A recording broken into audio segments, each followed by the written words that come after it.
I am Dr. Paragmani Kalita from Department of Mechanical Engineering, Tezpur University. I am going to present an introduction to fluids. The outline of this presentation is we'll start with the basic definition of a fluid. Followed by this, we'll introduce the concepts of viscosity, the classification of fluids based on their viscous behaviors, and then the influence of temperature on viscosity. Now, what is a fluid? In terms of a layman, one can define a fluid as any substance that is capable of flowing.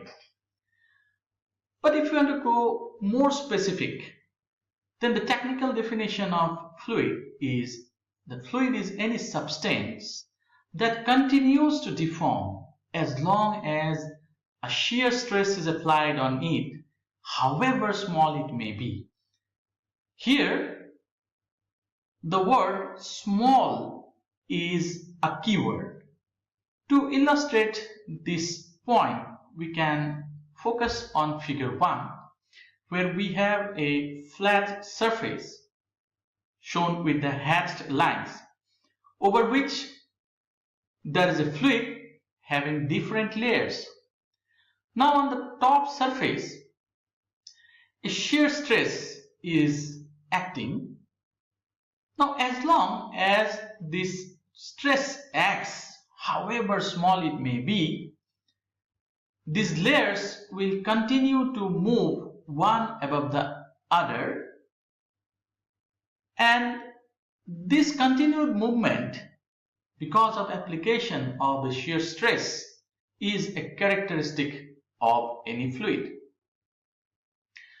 Now, because we have realized that the fluids moves in layers and it will give rise to differential velocities across the different layers.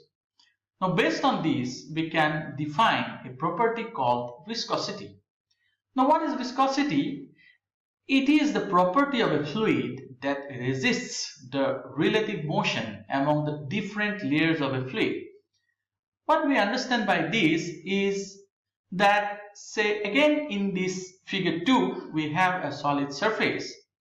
The fluid layers attached to the solid wall will have a velocity of 0 with reference to the wall, whereas the top layer will move at the same velocity represented by the symbol capital U, and this velocity capital U is the velocity of the object that is creating a shear stress of tau. As a result of this phenomenon, the different layers from the free surface till the solid boundary have different velocities. And the velocity gradient is defined as the rate of change of velocity per unit change in vertical height from the wall. This is mathematically expressed by the expression velocity gradient is equal to du upon dy. Now, whenever there is a velocity gradient, there is a relation between the shear stress and the velocity gradient that is expressed by equation 1. Here, mu is called the coefficient of dynamic viscosity, and n is an index whose value determines the type of the fluid. As a special case, when n is equal to 1, the fluid is called Newtonian, otherwise it is called non-Newtonian. Now, based on the motion of different fluid layers due to application of a shear stress, we can classify the fluids based on their behavior called rheological behavior. The major classification is ideal fluid and real fluid.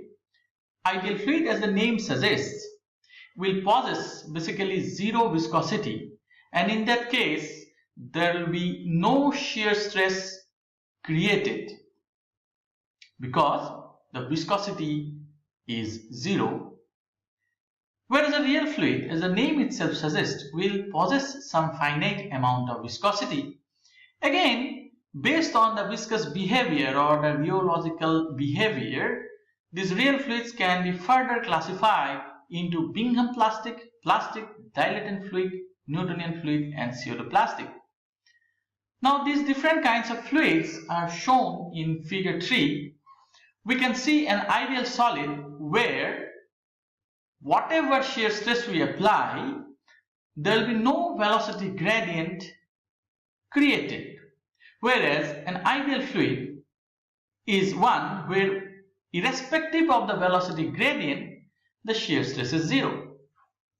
A Bingham plastic is a substance which doesn't deform till some finite amount of shear stress is applied, and beyond that the fluid behaves like a Newtonian fluid. The best example is the toothpaste. If we recollect, we'll see that as we go on squeezing the tube till some minimum amount of squeezing pressure is applied, the toothpaste doesn't come out, and beyond a certain amount of squeezing pressure, the toothpaste flows out of the tube. Likewise, we can also define some non-Newtonian fluids like dilatant fluid and pseudoplastic. The dilatant fluids are also called shear thickening fluids, and the pseudoplastics are also called shear thinning fluids. The examples of dilatant fluid and pseudoplastic are cornstarch solution in water and paint respectively. As we can see from figure 3, in the case of a dilatant fluid, as the velocity gradient goes on increasing, the shear stress increases at a faster rate. Whereas in the case of a pseudoplastic or a shear thinning fluid, with the increased velocity gradient, the rate of increase of shear stress goes on decreasing, and in the case of a Newtonian fluid, the shear stress is directly proportional to the velocity gradient. And these all are again listed in this particular slide. Again, based on the time behavior of the non-Newtonian fluids, this can be further classified into time-independent and time-dependent fluids. Now, what is time-independent fluid? Now, at a particular velocity gradient, the shear stress, if it does not change with time, then these are called time-independent fluids. Whereas there are many fluids where even though the velocity gradient remains constant, the shear stress may either increase or decrease with time, as shown in figure 4. Here we see that the upper graph shown with a green line, the shear stress, even though the velocity gradient du dy remains constant, it increases with time. This kind of fluids are called rheopectic fluids. Whereas in the case of a thixotropic fluid, the shear stress, it goes on decreasing with time at a constant velocity gradient. And in these slides, we show different kinds of fluids, define them, and we see different kinds of examples. Example of thixotropic fluid is blood plasma or latex inks that are used for our ball pens. Dilatant fluids already we have discussed, is a starch solution in water or titanium oxide. Bingham fluids, examples chocolate, mayonnaise, toothpaste, etc. Now this viscosity, does it have any relation with temperature?